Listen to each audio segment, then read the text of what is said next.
Heyo! My name is Sarah, and today I will be doing the book review to A Court of Wings and Ruin by Sarah J. Maas. Ladies and gentlemen, right off the bat, this book deserves a 5 out of 5 stars.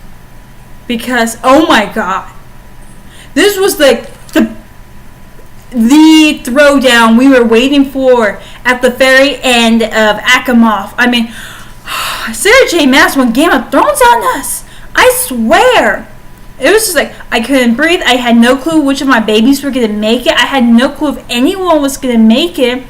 And it was just like, if this was a movie and I had to go use the restroom, I'd be like, screw it. I'm staying here. I don't care if I have to go like, really bad. I'm staying in my seat and I'm watching this battle through the whole thing. So I was like, let's get to non-spoilers right now, ladies and gentlemen. So as we know, in Asimov, Talon basically sold out the world just to get Feyre back. And yeah, it's basically been a month since that happened. Feyre, she's been playing, spy, gathering information on Hybern's forces, trying to get Talon's people against them, and trying to get back home to Rhys and the others. I'm like, yay. And once that happens, it's game time. I mean, like, let's do this, game time. And yeah, in this book, we actually get to meet, like, the other High Lords, which I loved the most. Like, we get to meet them, we get to know a little bit more about the other courts. Enemies become allies, friends come to help, lost stories of old are returning, and everything. I mean, we pull out all the stops just for this huge battle, this war against Hybern. And I was, again, no restroom break for me. I was like, oh, these battles were exquisite. They were beautiful. And it was just like, if this was on the big screen, you have like a bunch of cheering and everything. It would be like the Super Bowl. And thank God,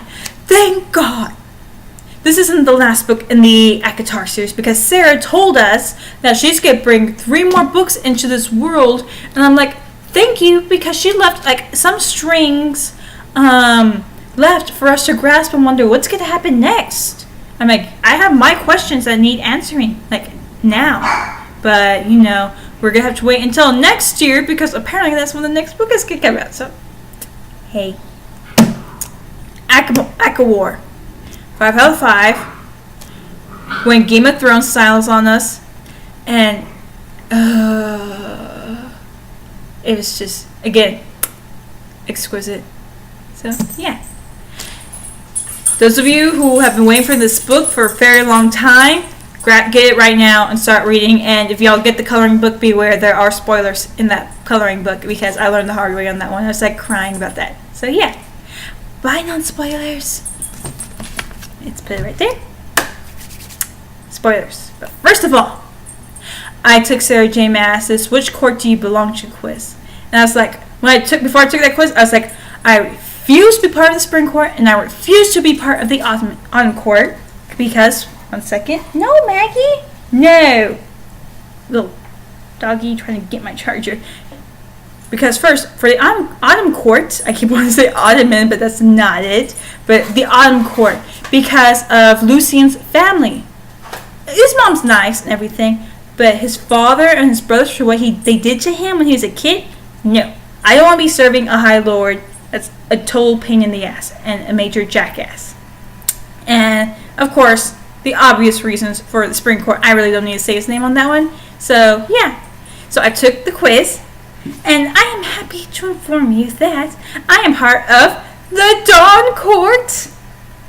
I am not a healer, I am not a tinkerer, but if you need someone to test out that stuff, I'm your girl. So I will do my share for Dawn Court. Go Dawn Court! Until I learned more about the Day Court, and then I was depressed. Either way, what court do you belong to? So, spoilers. The first part of the book, because Sarah does like 3 parts, was basically the first 100 pages that set it up, that set up the whole thing.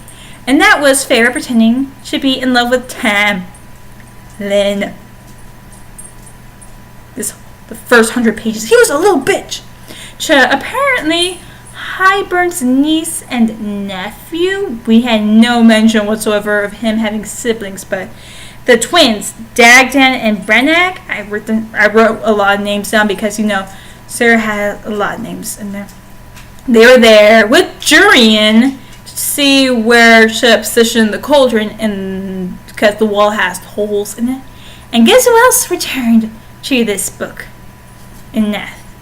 So for those of you who had all your crazy theories, I am happy to say that, because we all know that Calamai happened, and we were worried that Tamlin had to go through with it, but he didn't. And Neth volunteered though, but he didn't go through with it. So she is not pregnant, ladies and gentlemen. She is not pregnant. But she got her hands on Lucian because Lucian stood in place for Tamlin. I guess she got what she wanted. I'm definitely glad she got what she deserved in this book, because Feyre gets her not once, but twice. I mean, revenge starts now, people. Because part 1, Feyre is playing Tamlin like a fiddle. She's playing him like a fiddle because she's pretending to be all devoted and loving to Tamlin, and Lucian's like, bitch, I know you're missing. Where's my mate? And it's like crazy. She managed to manipulate scenarios to where people are losing faith in Tamlin. It's like, oh my god, I would have never been able to plan this. I would have just gone right up to him and killed him right then and there. So she made Neth look bad at her own ceremony. She, again, made Neth jealous and had the twins looking like fools. And then when an attack happened on the estate and Neth was basically being accused by a soldier saying that, I remember you being the one stealing the key, because Feyre had planned to that part of her trick, and it was to see if Tamlin would support his sentries or turn his back on them. He turned his back on his sentries who were completely faithful to him, and that's when she started turning his court against him. It was like, bravo Feyre. And then the scene with Neth when she tried to get Lucian the second time, hand, rock, boom, boom, boom. Feyre got into her mind and just made Neth pay. And then she got into her mind again and basically said, if you try to get out another person who was unwilling, then you will remember that you have the scar, and you'll be wondering, Maggie, stop it, puppy. And she'll be wondering what happened and everything, and she'd be freaking out because she wouldn't remember what happened, but she knew something bad was there. And so apparently these twins weren't that big of a deal. They were introduced, and then Feyre killed them. She beheaded one, and then Lucian got the other. It's like, yay! And time to run for the hills because Talon's gonna be back, and we are not gonna be good. So basically that's the whole first part of the book. Her turning Tamlin's people against them, thus rendering the Spring Court vulnerable. We did not plan for future scenarios because Hybern took that opportunity and basically did his way with the Spring Court. Sorry! We did not see that far into the plan. So with Feyre back with the Spring... No, oh my god. When she's back with the Night Court... One sec. Maggie's... No. With Feyre back with the Spring Court. No, my god, no. Feyre back with the Night Court. Everyone's a little bit mad though that she did not tell them that she was the High Lady. And it's basically that scene from Castle when Lainey found out that Kate and Castle got married, and she's like, sorry, you did not get to say sorry to me. I was on a diet just to fit into your bridesmaid dress, and then you go and get married? No, we are going to have this talk right now. Because, seriously, I missed out on the world's best Fae wedding. People, y'all two went and did behind our backs and turned Feyre into a High Lady? No. I am getting my wedding, ladies and gentlemen. I'm getting my wedding. You hear that? I am getting my wedding. And basically everyone else was mad at Feyre because they're used to Rhys taking all these scenarios on his own, these decisions, but they did not expect it from Feyre. So it's like, they're a little bit upset that she didn't tell them anyway. So we know that Hybern's coming, and we need like everyone. I mean, not just one court and their friends, but we need all the courts to defeat Hybern. So we have to. The Illyrians are with Rhys, no matter what. We do get to see Kier again, Mor's daddy.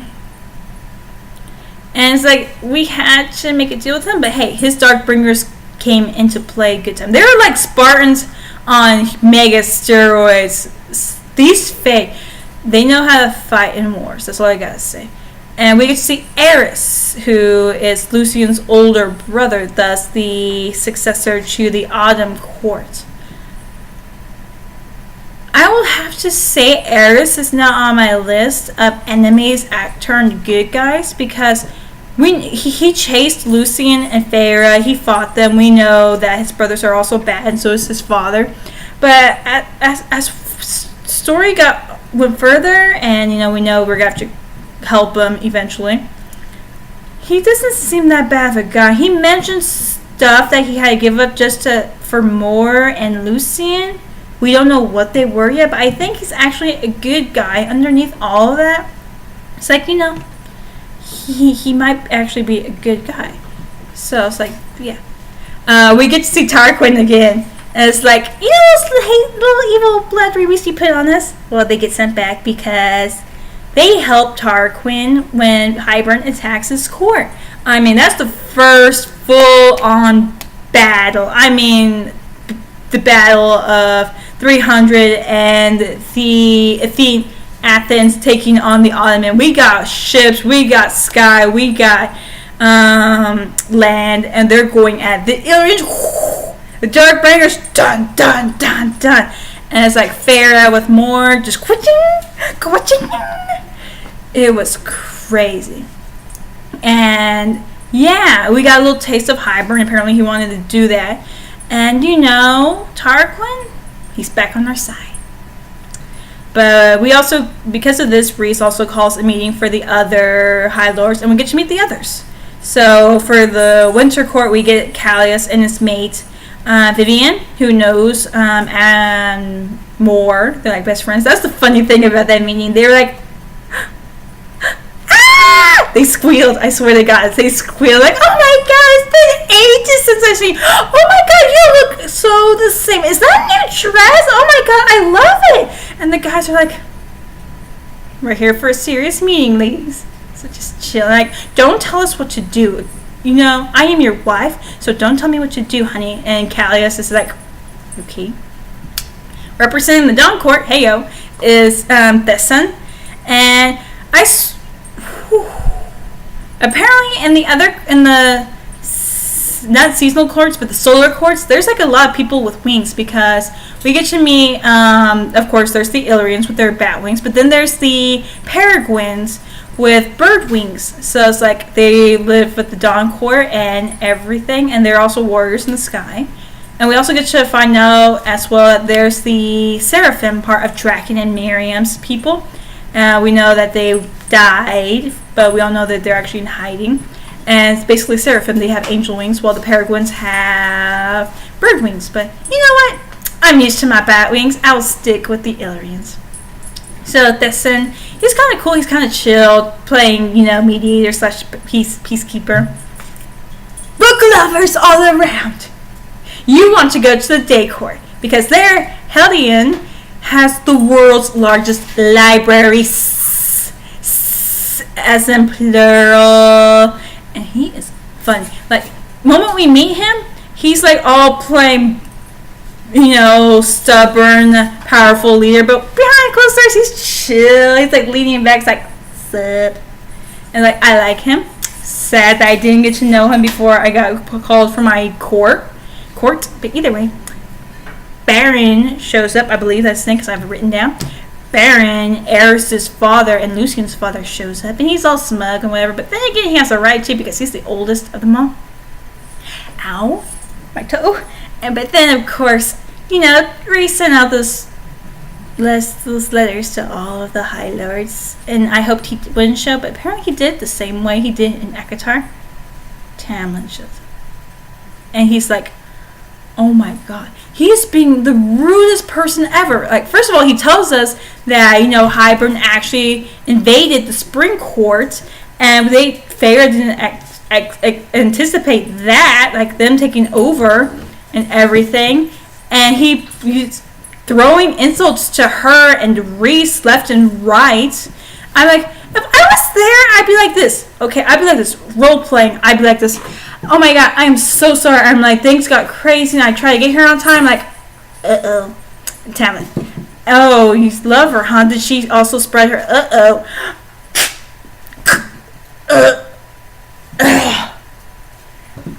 He good, people. He's just paralyzed, but he'll be back in around a few hours, Hi. Oh my god, he's getting back up. Bad Tamlin. I would have done that. I would have paralyzed his ass and left him drooling on the floor because that would have been funny to watch. So yeah, we are talking with the High Lords, trying to see if we can get them to help because we need everyone for this battle. So, also adding to this war is also the humans because they do come in. They do come in to help. Thank God.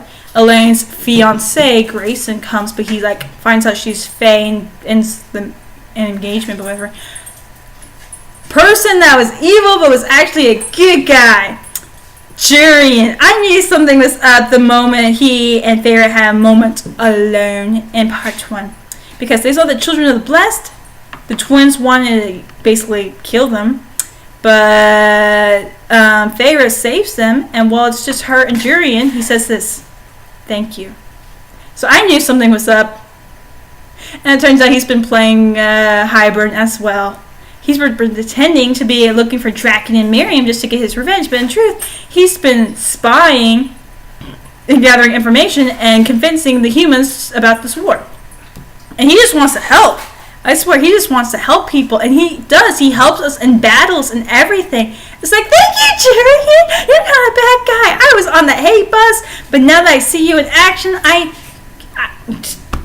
we there, man. We there. Jurian's with us. And then, oh my god. We get to see some old faces again. I mean, the Bone Carver, the little twerp, and the Weaver. Apparently, they're siblings.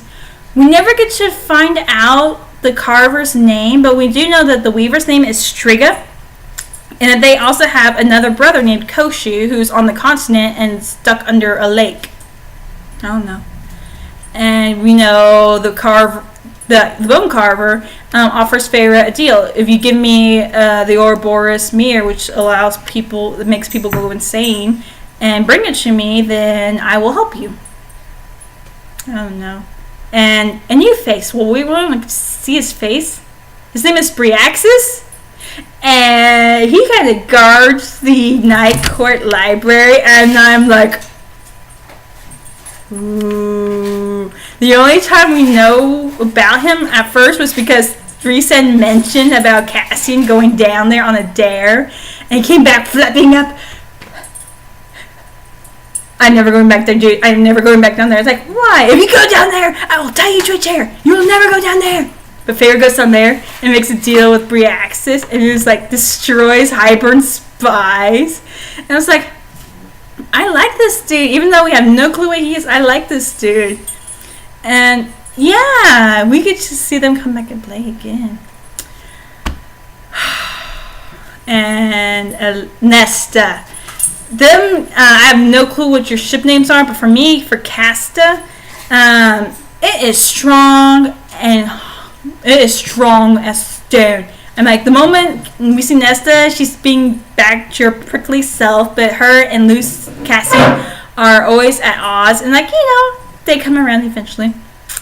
Elaine and Lucien, for a while, Elaine is just, all out. Not really there, but we find out she's a seer because while Nesta took some power from the cauldron gave Elaine some power, and she can see things because she's been speaking in riddles and such forth. And Lucien, once they find out that she's actually a seer, and they mention a firebird that an evil overlord keeps under a lake, Lucien goes to the continent.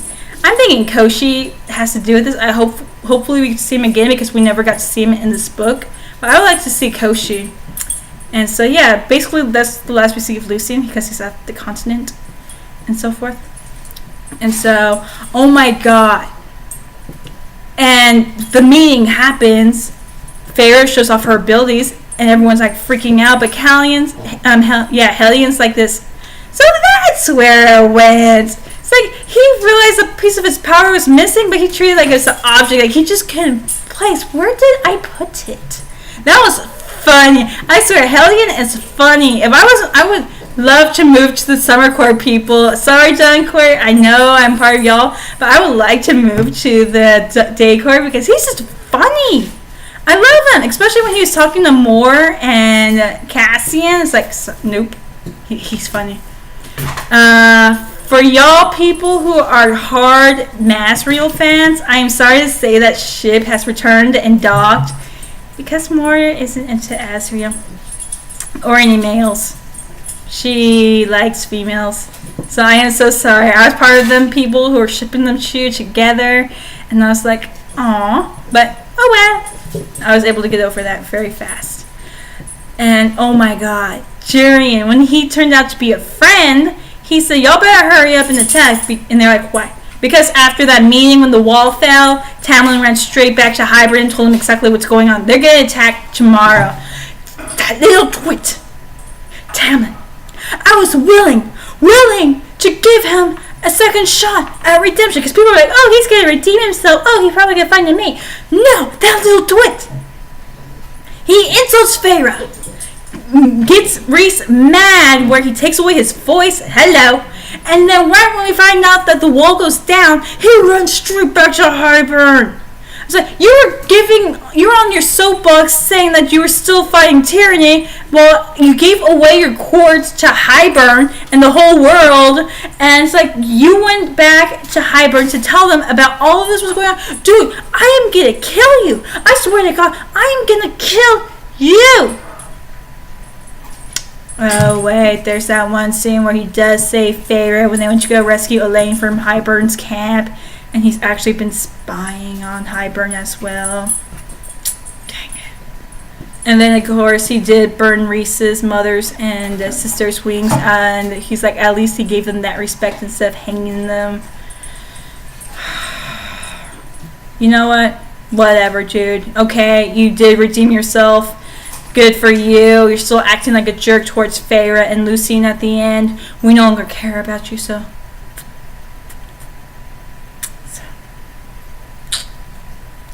Oh my god. The final battle. Okay, we had so many major spoilers, people. Major spoilers. We had so many Deus Ex Machina moments. I mean, like, Feyre manages to make the deal with the Carver. Okay, that kid. You know how he took the form of a child in Achemoth? Well, apparently, Feyre had no clue that Rhys was her mate, but you know, she found out that the form of that child that the Carver took was of her son that had not come yet. He took the form of a child that might happen one day or not. It's like, dude, rude. But either way, Feyre managed to complete the bargain. She gets the Ouroboros mirror as accepting herself as everything, and he shows up in a Fae body like Amren, because we know she's not of this world. Bryaxis shows up going in a big mist, while the Carver is like in a Illyrian form. Hey, and then Rhys is like, you beat me to it again. And then all of a sudden Striga shows up, not there to hunt her brother, but there to help. And when I said that Inathos got it twice, I mean, Feyre lured her to the Weaver's cottage and left her in the cottage with shoes, Hybern soldiers. And when the Weaver's Striga shows up, she's wearing Annette's crown. And it's like, oh, revenge is sweet and beautiful. So yeah, we have two death gods, a creature that we have no clue about on our team, with courts minus the autumn and the spring court. And yeah, we are going for it, and we know how to destroy the cauldron thanks to the sacrifice of the cereal, which I was completely upset about. He did not have to die. The cereal did not have to die. We didn't even know his name. And I was like, I was sad about that. And so it's full on battle mode. And then Hybern unleashes the cauldron. And the bone carver dies. He looks at Feyre and smiles and just disappears from the attack of the cauldron, along with like majority of the Illyrians in the battle. It's like, no! I allow the Suriel's death, but not the bone carvers. No! I was like, no. Again, my only reaction is no. I was just starting to like this dude. I didn't even know his real name. And then he dies like that. And then further on in the battle, Striga dies as well when Hybern breaks her neck and throws her to his hounds for them to eat. Because there's a way to come back from that. Koshi, you better find a way out of your lake, and you better get vengeance on your siblings because they died. Take out Hybern's entire nation. I don't care. And everyone is getting wounded. We don't know who's going to make it. And everything is going wrong. And we hear horns, and we see Hybern's armada getting ready to come. And we think it's over, right? But then another horn blows. And there's an armada 5 times larger. With white wings over it, like people flying. Dragon and Miriam show up! But, they don't believe that Jyrion's on their side, so, they have to get a whack in him. But they show up with their people, and like a whole flock of people. And then they're like, oh, Lucian found the queen in time because Fassa shows up in her bird form, go all firebird on the Hybern people. It's like, no, he met up with them when they're on their way. What do you mean, met them? Well, apparently this guy was looking for the lost queen, and he found her. Okay, ladies and gentlemen, I don't know how Feyre's father. Apparently he knew some stuff was going to happen, and that trip that he was on, the merchant trip, he was out looking for the queen. I don't know how he went from the poor sad guy who got his leg wrecked to this dude. You hear that?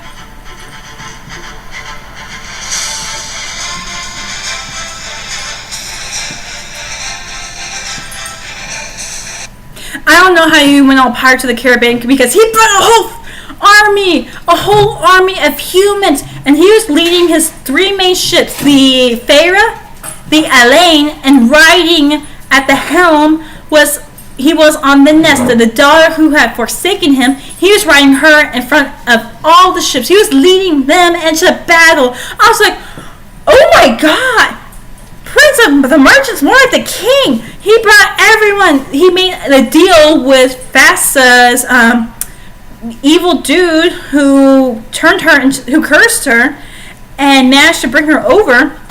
He met up with Draken and Miriam's people. He was with Lucian, and he's been playing this from the beginning. Oh my god! Props to you, Father Mine. And like on the other side, we get a Gandalf / Sansa the White moment. We're like, ooh, and then we see the flags of the autumn and the spring and Grayson's flag coming at them. With Jurian leading the humans, Tamlin leading the Spring Court, and Baron leading the Autumn Court. I was like, oh my god, thank you, Deus Ex Machina moment. I was like, oh my god. And of course, we got what we all predicted: a Nesta versus Hybern fight. So it's like, yeah, he went after Nesta because she was using her power to lure him out. But when he started hurting Cassian, she went all like, Whatcha power, Kamehameha, and blasted him with a piece of light after missing the first time. He went across the field. And I was like, yes. But he didn't die, and she was all used up. But, be careful of those who are quiet. Because Elaine got him with Asriel's knife, and then Nesta kiss him off. The Hybern is dead! But the armies are still there, and the Feyre was tricked by Amren to touch the cauldron, and she betrayed her. No. Amren's like, you need to do this so you can release me from my form. And the moment that happens, she went all firebird. Sorry, Fasa, but Amren went all magnificent fire immortal bird on us, and she took out the whole army. I was like, oh, Amren, no! Because she disappeared. She went into flames and then she disappeared. And I was so sad about that. And then Rhys, oh my, no! You do not get to do this on us, because the cauldron broke and something evil was spilling into the world, and Feyre had to seal it up, and Rhys was giving her his power, and he kept saying, I love you, I love you, I love you. And then when Feyre managed to fix the cauldron after it was basically shattered because of Amren when she disappeared, he dies! Major spoilers, people! He dies! No. I call a Deus Ex Machina moment, and I demand it. Because they did the same thing with Feyre in the first book, where they gave him powers. They kind of forced Baron to do it. And Tamlin, he was very hesitant at first, but we no longer care about you, dude. And they bring him back the same way they did for Feyre. And he's like, don't worry. None of your powers came over to me. And it's like, why, Sarah? Why give us this close call? It's not called for. It's not cool. We don't need this. But at the same time, he says, can someone pull out Amren? I think she's drowning in that cauldron. The creator of her world, whatever they call him, he sends Amren back, and now she's just a high fae. No more evil power looking behind her eyes. She's just a high fae. It was kind of funny how they just pulled her out. It's like gurgle, and they pull her out in her small body. She's like, ugh, I'm alive. And Varian, the guy who loves her, was happy about that too. And they get everyone together. I'm talking about all the High Lords, all the human leaders, Jurian, Miriam, and Draken, after they took a whack at him because he showed up with a black eye. Grayson and even Fasa shows up, and they decide to renegotiate the treaty. Yay! So yes, Feyre and the team return back to the Night Court. Lucien's staying to take care of some people, and he doesn't know what he's going to do. Probably join Fasa or go back home or something. Jurian's thinking of going with Fasa as well. It's a weird court, but hey, everyone's returning back to their courts to make sure everything's fine. And this is, we had a cute, happy ending. I was like, Feyre and Rhys flying away together in Velaris. I was like, Court of Wings of Ruin, ladies and gentlemen. Oh my god. It had me like cringing on the edge of my seat and everything, and I was just like, my babies. Asriel was hurt. Cassian was hurt to the point where we had no clue he was going to make it twice. Masriel is never going to happen. Sorry about that. Tamlin, he redeemed himself. I don't give a damn. I really want to see him again. I hope Koshi comes back to take out World of Hybern for what they did to his siblings. I really do. Bryaxis, he is somewhere out there in the world. They gotta come and get him back and install this window that he asked for. And, there were some things that were left unspoken in this book. Like, what did Eris do to help Mor? Because he said he gave up something. And, Maggie! And, for Lucien as well, I wonder if he's gonna get his throne. I wonder if Kier knows something about Mor, because she said she kept that self to herself. Yeah, all that stuff that's happening. And, oh lord. I want to see more of Helion. He was amazing. I want to know what Nesta was going to say about, because they actually had a heart-to-heart sister moment with her and Feyre, and she wanted to know why she was always so mean to her, and she said because, and then it cut off right there. Is there something have to do with their mother or something? I want to know why. Did the father have a secret? Because he's not going to say anything from the rave. And yeah, it was just interesting. I wanted to see a little bit more of Jurian as well, and then I want to know a little bit more about Draken and Marion, because apparently their shield worked a little too well about that. Yeah, there's actually probably some more little hints dropped here or there that I didn't catch either way. I'm glad, because with these questions, Sarah's probably will continue and probably answer them. I wonder if it's going to be with Reese and Favor's son, because we know the Carver foretold that by taking the form and everything. I'm sad about those deaths. I'm sad for the cereal, the Bone Carver and Striga. I was starting to like them. Well, I love the cereal, but I was starting to like the twins, the siblings, Bone Carver and Striga. We didn't even know the Bone Carver's name. I'm so sad. I hope Reaxis enjoys this stream, because, you know, there's so much you can get from a window. And yeah. 5 out of 5 stars. Game of Thrones styles. Aqua War, A Court of Wings Ruin. Splendid job of ending this arc. I enjoyed it from beginning to end. I liked meeting the other High Lords. I liked meeting the old characters and the new. And yeah, it was amazing. I'm glad the adventure still continues, but with younger eyes. So yeah. Aqua War, A Court of Wings Ruin, ladies and gentlemen. My name is Sarah, and bye!